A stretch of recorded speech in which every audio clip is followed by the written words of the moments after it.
still to come. Want a little color in your winter garden? Wait till you see our fantastic selection of blooming shrubs.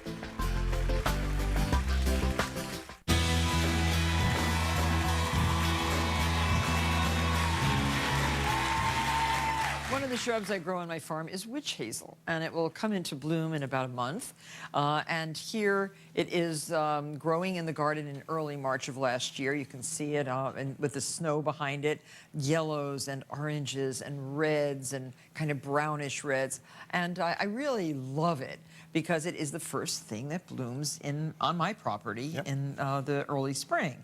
And what's great about it is that you can cut the branches and easily force them into bloom indoors. With us is Vincent Simeone, the Director of Planting Fields Arboretum in the State Historic Park in Oyster Bay, New York. And he's brought quite a few different varieties, some I have never seen before, Vinny.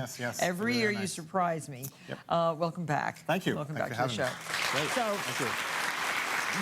This one I have, this is a more common variety, right? Yes, that's Arnold Promise. And actually, the folklore of witch hazel is interesting. It was comes from the English word witch, which means flexible. And so it was used as dowsing rods. It was used for bows for hunting by the Native Americans. Right, so it's a very, and of course, these are ornamental. So yes, Arnold Promise came from the Arnold Arboretum. But what about, what makes the witch hazel? That I use on my iPad. Well, it's also, the native witch hazel is an astringent, so yes, it's for cosmetics. Oh, it's so good. These are exotics, these are Asian, that's the native one. So these are a little bit different. But Arnold Promise is an old standby. It was developed in the early 1920s by Arnold Arboretum, and it's really one of the best yellows. It's still a very good one, with a slight scent, too. It's really nice. And it's very lush in the flowers. Now, this has much bigger, but these are the parents of this. So the Chinese witch hazel is actually fragrant. It's yellow, and the Japanese witch hazel is more orange, and that is slightly fragrant. Oh, it's very fragrant. Isn't that nice? Isn't that nice? So very really perfumey. Nice. It's a little all right. Well, it's all interpretation. It's a little stinky. But these are the parents of the Arnold Promise. Oh, and this one, does it smell? A bit. Oh, that's prettier. That has a sweeter smell. Okay. And the great thing is, this is well, you could call it the father, and this is the mother, I guess. But these are the parents, and they cross these to come up with a lot of witch hazel colors. There's a whole wide variety of colors. Gorgeous. Yes, this is a new one to Planting Fields. This is Livia, L-I-V-I-A, and Livia is almost maroon. I love really quite beautiful, and you know, again, they come in every shape, color, and size these days. You know, so in the garden, they've been in cultivation in America since the turn of the 20th century. So, but now they're just starting to become typical blooming period for witch hazels. January, February, and March. Right, depending on where you are. Right, and you know, I've never met a witch hazel I didn't like, but this is, if I had to pick one, this is probably it. Oh, this is Gelina. This is this is very fragrant. Isn't that nice? And big coppery orange Gelina. Yep, and that one blooms in late January, so that's the first one to come out. I love that. Now, how big does the bush get? The plants need room. They will get 10, 15 feet wide. So you really, if you have a 3x3 space, and they kind of grow like this. They grow vase-like. They're great for a bird feeder or a birdhouse, but they do need room. It's the one prerequisite. Okay. Yep. This one has huge flowers. This is Sunburst. Oh, I love this. This is also new to us. And, and this still has leaves from last year. This has leaves from last year. Yep. So it's a little bit rustic looking, but those flowers are probably the biggest I've ever seen on a witch hazel. So beautiful. Aren't those wonderful? Yes. Sort of a pale yellow. And what's that called? Sunburst. Sunburst. Yep. Very pretty. And this one, Orange Beauty, which you see has a lot of the parent of the Japanese in it. It has orange in it, and is really a nice old-fashioned one. Right. And this one is a species. This is Vernalis, the vernal witch hazel. Oh, I love that. So you can vernal means spring. Vernal, right? Yep. And this is also fragrant. Take a smell of that. You'll see it's quite nice. This is so beautiful. Oh, yeah. Oh, that's fantastic. That's the sweetest of a It is. Oh, that is so beautiful. Very, very small petals, though, as you can see. Now, what kind of leaves? All different size leaves? Witch hazels, in general, have sort of a ruffled, I call it like a potato chip type leaf. It's sort of a ruffled, textured leaf. You can't tell from the dried up old leaves from last year. But these sound like potato chips. They do sound like potato chips.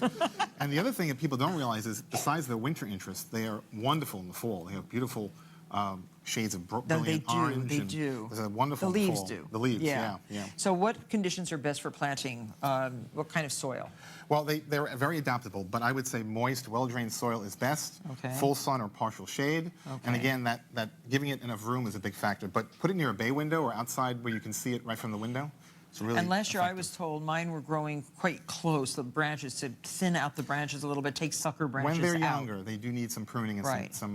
some training. Yeah. But we actually, planting fields have about 25 different types, and this year we're adding another 12. Oh, you are? So where do you yeah. find them? All over the United States, but many of them come from mail-order nurseries on the East Coast and on Any the West suggestions for our audience? Coast. Fairweather Gardens is one on the East Coast. Remember that, Yep. everybody, And, Fairweather. Gosler Farms on the West Coast is Okay. wonderful for witch hazels. Oh, good. So we'll look them up on the Yeah, internet. I'm absolutely. sure they have presence on the internet. And Yeah. once they bloom like this, how long do they last? Well, in the landscape, they can last for a couple of months. What's great about witch hazels is they're like party streamers. They sort of burst open, but when it's Yeah. cold, they close back up again. So they'll last a couple of months. In a house, when you cut them and bring them indoors, a week and a half. Yeah, they're good. So that's They're pretty like good. flowering quince in a way, right? Exactly, Yeah. exactly, yeah. Well, when we come back, a hint of springtime, lots of varieties of very beautiful and exotic camellia. So stay with us. Thanks.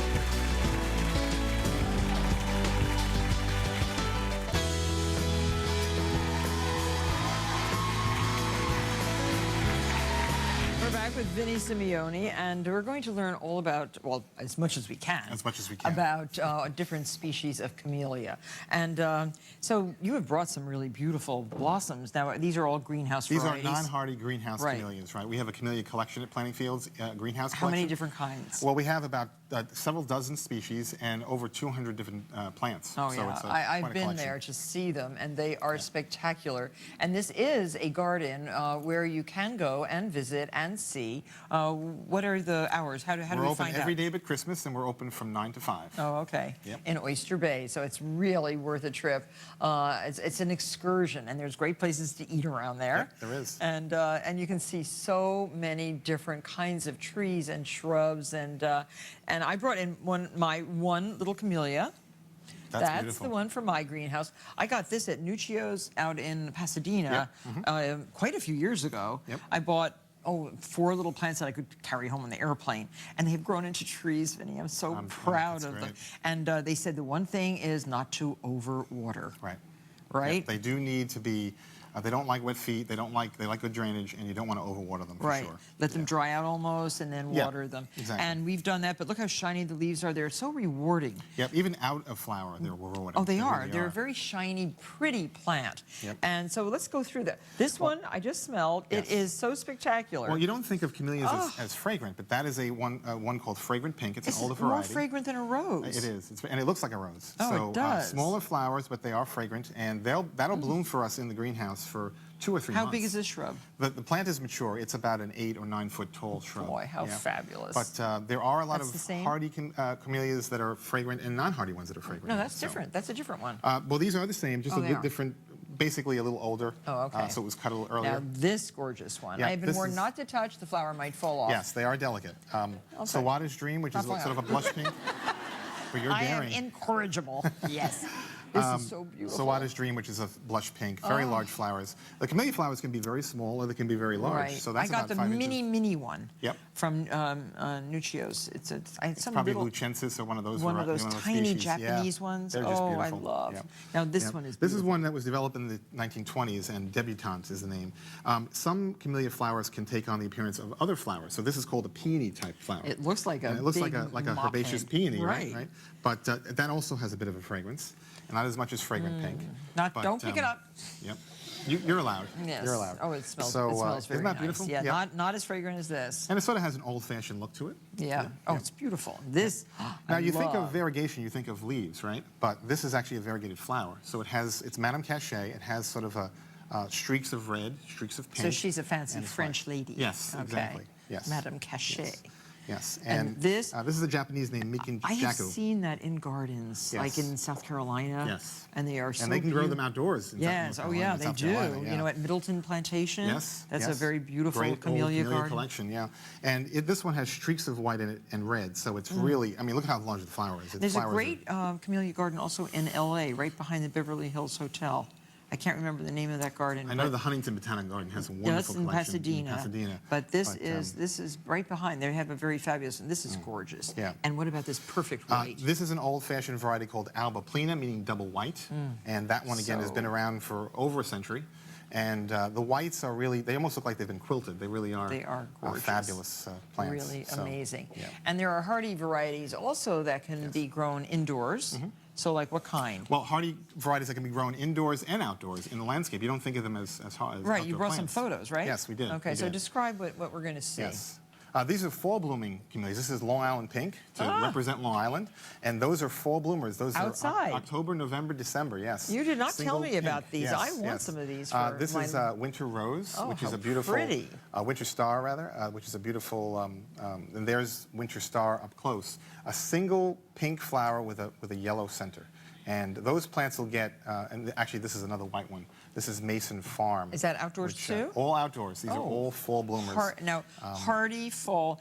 Now, how hardy? Like Maine? To zone 6, no, to zone 6. So well, Maine the is southern, 6. the I'm a southern 6. tier of, well, if you're along the coast, Yeah. probably, yes. Yeah.